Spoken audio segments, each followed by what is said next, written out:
because I did talk about interacting and meeting the president. And I thought it was important to emphasize how undifficult it was to block out the noise, how genuine of a person that he is, that it's one of those things where you've heard, it's like first impressions are everything. And I think the one thing about the president is he has an amazing first impression where you will learn a lot about him. And I'm not talking about seeing him on TV, shaking his hand and like just meeting him. You kind of get a feeling. And when the first time I met him, just shaking his hand and the way he said hello, I'm like, this doesn't feel like Hitler. This doesn't feel like a guy who's like immediately telling his aides to wash his hand because a brother just touched it. You know what I'm saying? Because he was this race, it didn't feel that way, and then just being around him, I thought it was important to normalize what is something that's very unnormal, is meeting a president. That's something that you never in your lifetime think will happen. And not just meeting him, but seeing like, man, how they got it so wrong, or it was such a deliberate campaign to go against somebody because he never really fights it. And I talk about that a lot. Like, I'm confused by why he doesn't put up more of a fight. But then once you get to know him, you understand why he doesn't. And so, and I think I expressed that a lot in the book, to where I kind of pull myself back a lot when talking about meeting him and understanding how different, because we got I figured the 10 things that they said about him, 4 got to be right. You know what I mean? Like, you just law of averages when someone's describing someone, if someone's like, hey, this dude's this, he's this, he's this, and you meet him like, well, he wasn't as bad as that guy, but he definitely does talk a lot, or whatever the rumor is. Of course, with the president, they were all social deviant qualities, to where, like, if he had even a quarter of what he's accused of having, I think he'd be in a straitjacket somewhere. But it's just... Well, the other thing, too, when you write about in this beginning of the book, is how he was with your family. And that I thought was a revelation, too, because you watched him relate to your daughter in a way that was like a grandfather, I think you write in the book. Yeah. And that element that you don't see a lot. But the other thing, too, and again, it's a great way to kick the book off, but you're around a lot of people, a lot of politicians. They pass through on the show, wherever you happen to be. You also make a point that he was no different behind the scenes than he was on camera, right? No, that's the thing. The camera was off. He was the same guy. And people who aren't in entertainment or aren't even around that, but you still see it. If you see your friend's portrayal of their life on social media, it's very different than their life at home. Everything's great and they have filters and everything's wonderful, but they could have a broken marriage at home. You don't know. You just know what's presented in front of the thing. Well, the entertainment world or the political world, it's the same thing. It's just magnified hundreds of thousands. So when you are on camera, you have to be a certain way. And usually those who are the ones who are full of shit, that's a hard thing to maintain, is that presence of the bullshit persona that they're putting, that I care about every man and, whatever. As soon as that camera's off, it's a release. And that's when you always see the personalities come out, where that's where the guy who's on TV saying he loves orphans, the camera goes off. He's like, get those kids away from me. They're disgusting. That's what I was expecting to see with the president. I was expecting to see that he has this amazing ability to put it on in front of the camera. And then as soon as the camera goes off, then we'll see the real President Trump. And there was no difference. And that, for me, as a guy who carries himself the same way, that spoke volumes to me, because I was like, there is no release. When people are full of shit on TV, there's a release when that camera's off. It's just a thing. Well, I was thinking about that too when you first were telling me about this, that it was going to kick the book off. And it's like, I was trying to think of somebody who's been on camera more than him just in modern life. And I don't really think there is anybody who is constantly, whether it's television shows or he's on a 24-hour cycle. That'd be an actually interesting game to play, is if you could start from zero in your remote, change the channel, and you have to give it 20 seconds and go through every channel and see if you could make it without hearing President Trump's name.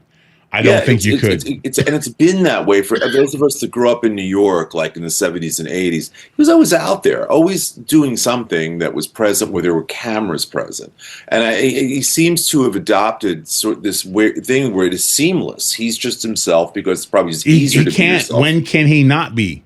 Yeah, that's what I try to show in the book, is that he doesn't have the ability to camouflage anymore because there is no downtime. I mean, absolutely none. There's no place for him to let his hair down, so to speak.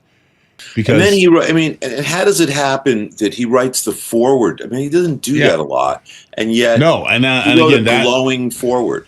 I mean, how did that happen? Well, that's the crazy.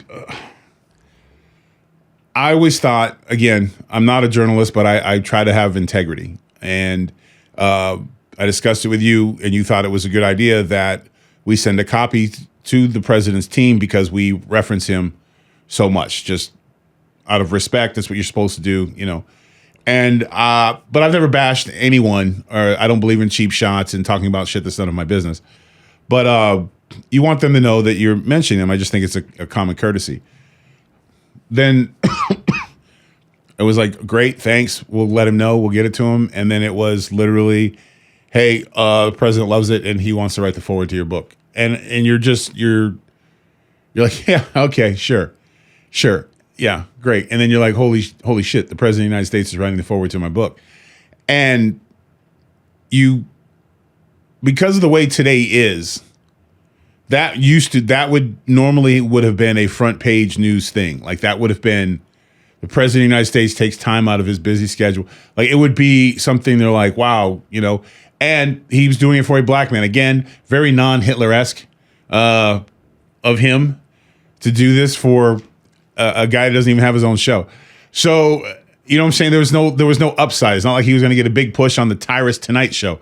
And you read the foreword, and it's very much in his voice. I mean, it's it's in him. caps. I would not let them touch one thing on that. Do not let it at all, because it's like a letter from the president.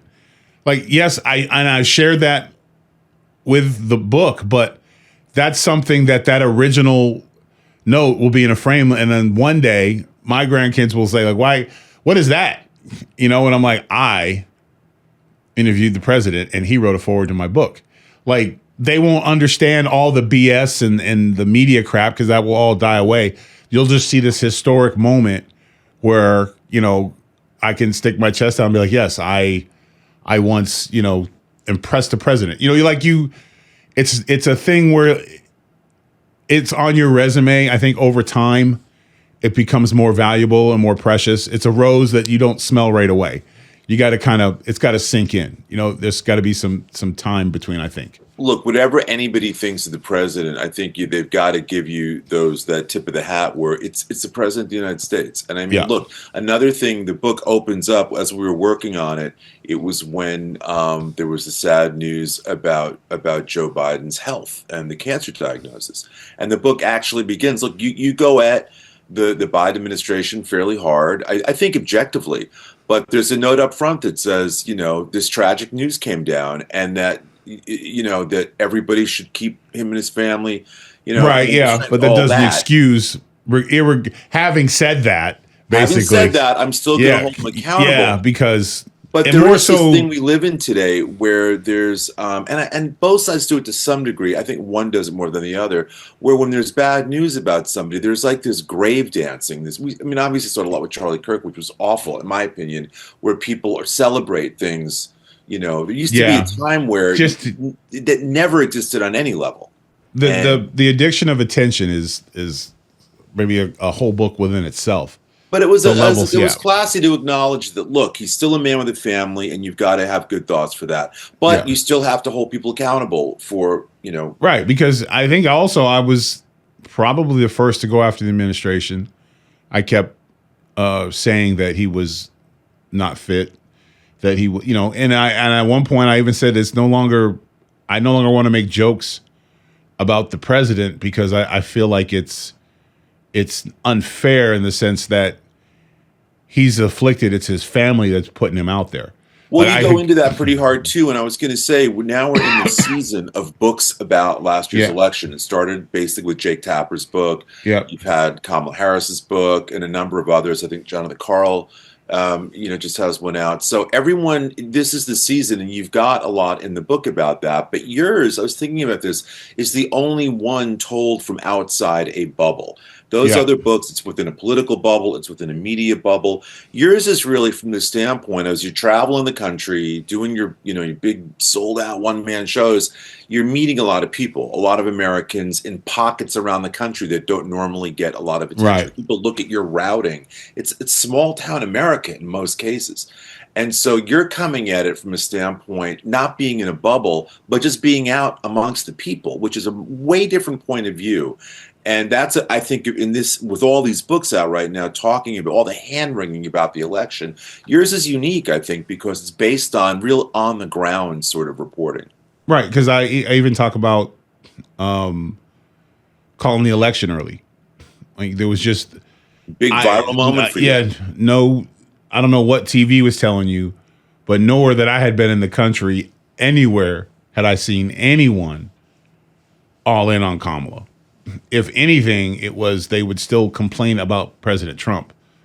And their argument was, well, I won't vote then. I don't think, like, I just never was in a situation where I was traveling all over the country. And I mean, I'm a Holiday Inn guy and a Waffle House guy, get my egg whites or whatever. So it's like, we're not out there, doing 5-star dinners across the country. We're just rolling in and out of our towns, making towns, as we like to say in wrestling. But everywhere I went, there was not one area where I was like, wow, this is really pro Kamala, or this is really pro, it was just kind of, it was either pro Trump or I don't like Trump. There was just, she was almost an afterthought. And I was like the media is pushing it. And then, the media also, and again, this is probably the closest you'll ever get me into conspiracy theories is this book. But I feel like they're common sense questions, not conspiracy theories. It's not, it's not like wild thing about how many guys were on the grassy knoll, because it looks like it was the driver. But, which is crazy. How did we not see that? I mean, he just turned over, like no one saw that? Like, what, man, optical illusions. But to that point, we're trying to keep it as real as possible, but at the same time, tell the story from a perspective that we're not going to get a job at the end of the book. Like, it's just, you might not, because it's not President Trump, everything he does is wonderful. It's not that kind of a book, and when I don't like something or I don't agree with something, I never saw a situation where I needed to just go with the flow. And I would argue, after spending some time with the president, that he's not a big fan of the go with the flow guy either.